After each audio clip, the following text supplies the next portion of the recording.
Yo, it's ODB, aka the Lincoln Addict. Gonna walk you guys through a little bit today on what I ended up doing with this install for my kick panels. Now, I want to thank my homie, one of my best friends, known him since middle school, Paul. Paul built these kick panels for me, put a lot of time and effort into them, and I really appreciate him. And I'll show you what we're working with here. So I've got an old amp that I acquired from a friend. I've debated about using the Kenwood Marine amp setup that has a controller that a lot of guys will cut and put into their ashtray on these Lincolns. The price had kind of went up on those, and now I know why, because they were basically introducing a new model that's under pre-sale right now. I think it's $350. What I opted for though is this JL MBT-RX Bluetooth audio receiver.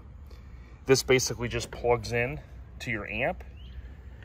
You connect it to a keyed ignition source, and you connect your phone to this. So when you turn your ignition on each time, your phone or whatever mobile device, iPad, whatever, will connect to this. And many of us are just using our phone anyways. I talked to Justin at Orange Beach Invasion. He's got that white 65, and he said he was just using a Bluetooth controller. And I said, instead of spending, almost $300 on, a little amp / the controller, which is cool, really, it's not something I need. So I'm just going to go with this. And then down the road, of course, if I want, I could just unplug this and either run a CD player, dare I say, a tape player. Maybe hook up an old Alpine in there, do a little center console. But for now, this is what I'm going to run. The reviews on JL's site, I read them all. Really, really good reviews. So hoping this sounds great, like I know it will. Now, I'll post a video when Paul, I'll throw some photos in here too, the build thread photos. But one of the cool things is that Paul, he really takes pride in the work that he does. He's done, ever since middle or really high school, when he got into building stuff, he's continued to get better and better and better. And what you'll see, I'll show you a little bit of the insight here. You'll see that it just starts as like basically Reynolds wrap or whatever comparable to build the base, which is going to be the back. And you can see some of the blue tape that he used as well. And that kind of builds the back and forms it so that they'll fit in there snug. And what I had wanted, just for the look, I really wanted one of these grates. I call it mesh, speaker grill mesh, not really mesh, but almost like what you'd see on the grill of a vehicle. It becomes very popular with these pop-out panels. Paul had never did a setup like this, and I thank him for doing it. A lot of router work. He's got a nice little workshop in his garage that he's set up. And later, once we pop these out, I'll show you the backside. I also have a couple photos I could pipe in here. But there's the left that fits perfect in there. I'll show you some video. And then here's the right. Now, these are not, of course, interchangeable. And then Paul reinforced to me, these are also not interchangeable. They're the spitting image of themselves, but they don't pop in each side. And in some of the video and other photos I'll pipe in, I'll show you how he went around and stapled the mesh on the backside of these guys, and then how the vinyl all looks and whatnot. But really, really happy with these. What I was attempting to do is match the seat color. The original seat I had taken out, I still have it, because Tony Boss Bowling had a real nice seat. So over the course of time, I'm going to get the door panels redone, a lot of work, and it's probably going to morph into basically this color. A little bit of a change from the factory, just because. Now I want to say, hit up our website, ourlifestylepodcast.com. That's my other truck podcast. They're on the left side. You can hit the drop-down arrow, and you'll see Lincoln Addict. And that has all of the Lincoln-related items, including these stickers. Now, I believe this color sticker is sold out. These went super quick. but I do have the Project or the Smuggler's Blues edition, which is my blue 64 I'm working on today. This is one of the last one I have from the white version. And this, I think there might be a couple of the original Lincoln Addict stickers. Version 1, version 2, and then 2.5 is the blue. Everything was the same except for it's a blue blue car, and it has Colorado custom wheels, also known as CC cycle wheels. So over the years, I've acquired a little bit of knowledge about car audio, not much, and a lot of it, pretty much all of it, has came from Paul explaining things to me and watching him and whatnot. What I'm going to do is I'm going to come off the battery. I'll show you here. Now, I haven't finished. All of the wires in the engine bay are all this Tech Flex. This wire needs to be shortened. I'll explain that in another video. But for now, it's just kind of sitting here. And a few of these wires here, you're going to see they're still not wrapped in Tech Flex. This was kind of when I was originally getting everything set up to wire the electric fan. Now the electric fan, again, you can kind of see where I wrapped it in Tech Flex here, but I'm going to clean up this end and whatnot. So there's a few little things I need to finish in here, so I wanted to kind of point that out. But what I'm going to do today is I'm going to put, I'm going to have my 2-gauge wire come off of this and loop around, and about right in this region, I'm going to mount a circuit breaker. I'm going to show you in a minute. You're going to have the 2-gauge come in, the circuit breaker, the 2-gauge come out the circuit breaker, and is going to basically come down into this area. And I have figured out up in here where I want to route my 2-gauge wire to get it inside the car. Now I've looked all through here. I thought about going through the kind of what's known as the firewall right there. And I mean, that's thick metal. What I think I'm going to do is, you see where that hole is right there? I'm going to mark around that area. That's a little bit thinner metal, and that's where a lot of the circuit breakers are mounted. It'll be easy to go through there. Now, I'll tell anybody, always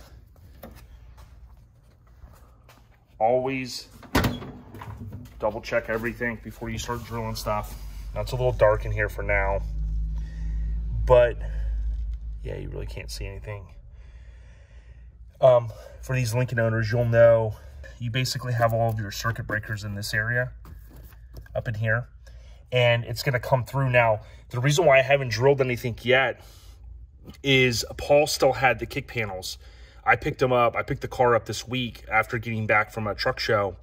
And what I wanted to make sure is, because everything is molded to this with these vacuum lines and everything, and these are going to sit flush, the kick panels are, what I wanted to do was make sure I wasn't going to interfere with that. So right here, I'll have the power wire, hopefully, if I have to, loop it over here, and then under the carpet, and then back up this way.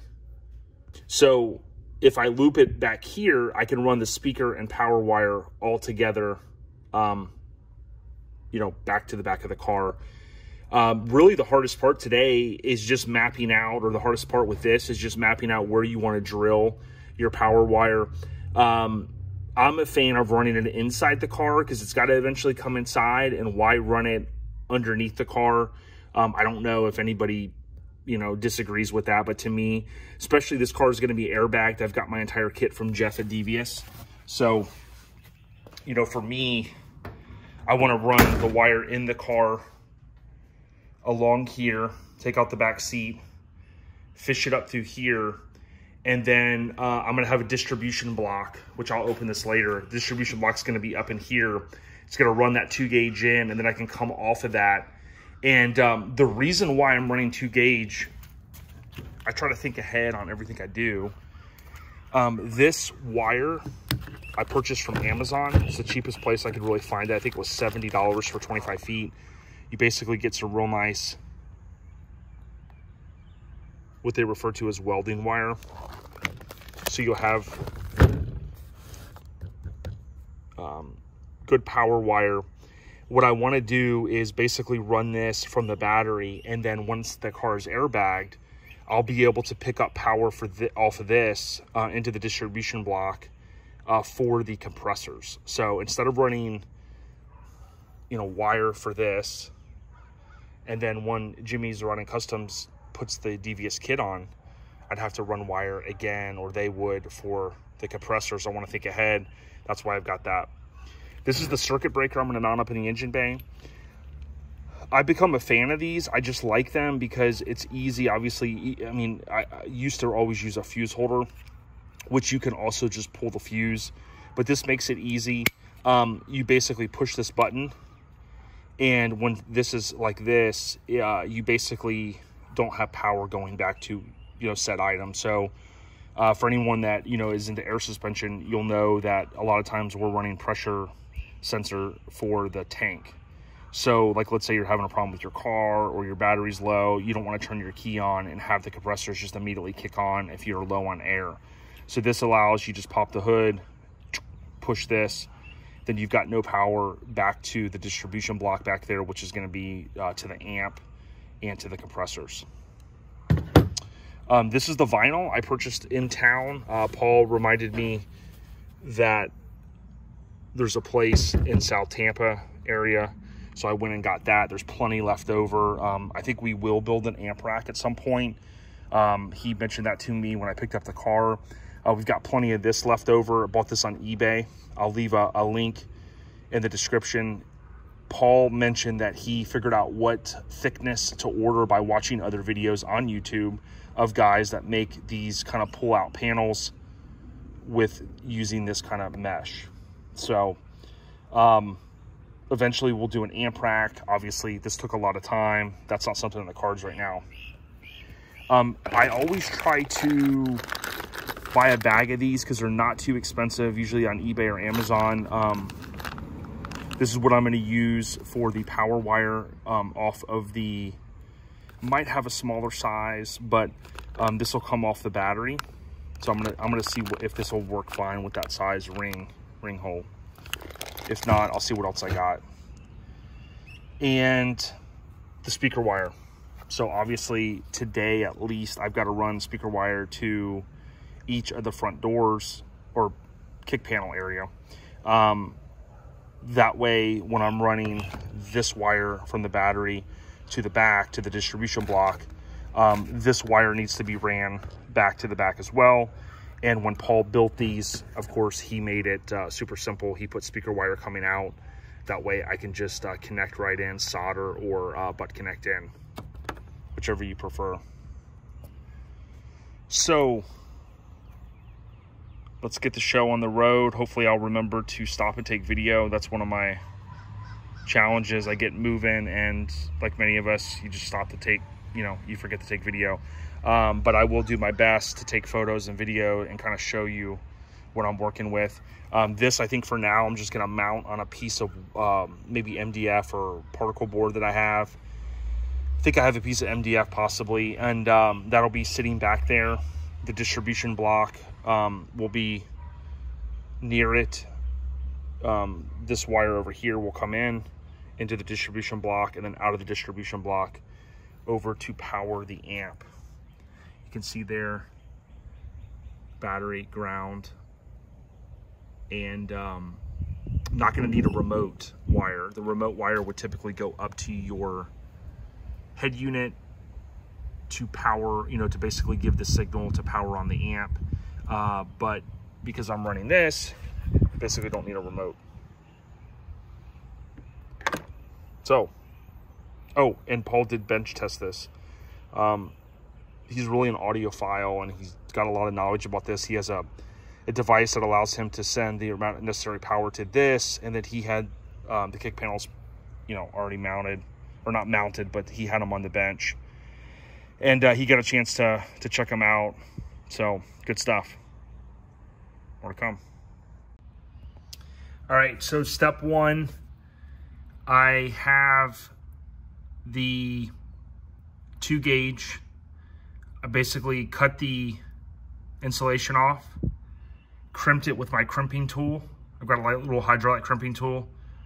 from one of the cheap local parts stores. Crimped this nice end on. I didn't go with the bigger one. I had some smaller ones because the 2-gauge wire really didn't call for this. This was too big. It was overkill. So I put the closed-ended item guy on, crimped it down, and then of course I always have heat shrink. Use my little heat gun, and that is nice and clean on there. I looped it, and before I cut anything, I basically had this mounted with one screw for right now.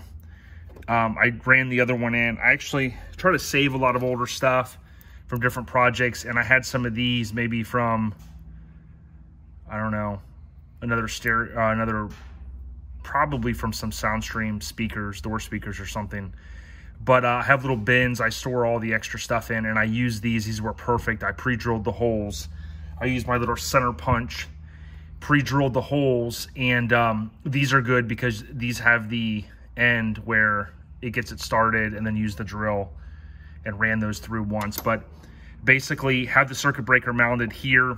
What I did is I cut the insulation off before I put this on here, and I kind of got a chance to figure out the perfect depth to cut the insulation back for, and then I ran down the Allen head right there. So that was kind of my first step. My second step is to, before I cut the insulation off here, what I'm going to do is kind of figure everything else out, because on the power wire, it's easier to run through, you know, different openings or whatnot if you don't cut the end off. And if you cut the insulation off, you probably already know it's going to be a pain, and you're going to have to cut more of it off later to try to get it to like feed into an opening like that. So that's what I did there. So I got the first piece. The second run is going to go from here all the way back to the distribution block. Now, I forgot to mention, I didn't, when I did the overview, I didn't show the distribution block. It's because it hasn't arrived. I had a junction stud from a previous project that I was going to use, but I thought to myself, I really want just a distribution block. So that'll arrive a little bit later, thanks to Amazon one-day delivery service. These are the little bins I'm talking about.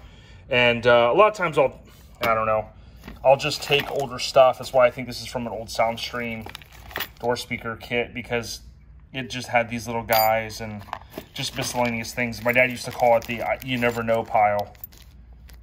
But of course, instead of having to run up and buy anything, I had stuff. Now I have my light out here, and obviously you couldn't see earlier, but this is really thick metal through here and on the firewall over here. And what I'm going to try to do, I looked at this before a couple weeks ago. Right up in there, you see the black opening, which is right here. That's thinner metal. And what my intention is, I showed you that hole earlier. Kind of figure out, the hole is right there. You can kind of see. And what my intention is to go up in that open space, use a center punch from probably from the outside. I can use my 90-degree drill if I need to. It's not very powerful. It's a real cheap one though. Or I could come right here, and I'm going to drill that out. And then I need to find, I don't know if I have more grommets, but I always like to put grommets on things. That way, you know, the wire doesn't chafe, or, you know, potentially no water would come in. But obviously you see there's that little hole already there. Not really anticipating any water coming in because the splash shield is supposed to be there. That's one thing. Can't remember if it was the driver's side or the passenger side. That's one of the items that did not come with this car. They had taken it off, and, you know, like a lot of things, they don't get put back. So I got to get one of those from Tony. But I'm going to fit the speaker pod in here in just a moment and kind of see, the pod's going to go here. So what I wanted to avoid doing is running that wire here and then down, you know, obviously in this region, because all of this, when he made the panel, he basically, all of this just got kind of pushed back, and that's what it was molded to. So if I don't think that it could come right down here, then what I'll do is I'll loop it out here a little bit and run it back. So on to the next thing. hey, this is the first time I'm seeing the kick panel on the passenger side. You can see the real nice tight fit and finish. And this is just literally sitting in here right now. So I think I'll be able to run the power wire behind it without having to loop it, you know, around. But the way he molded this and formed it to, you know, the space here, I just wanted to kind of make sure. So as I start to route that wire, I'll make sure that, you know, it's not going to interfere on the back side of this panel. Like I said, from the looks of it, I'll be able to run it maybe down with that little wiring there, and then on back, and I'll have to remove the sill plates and just run it back.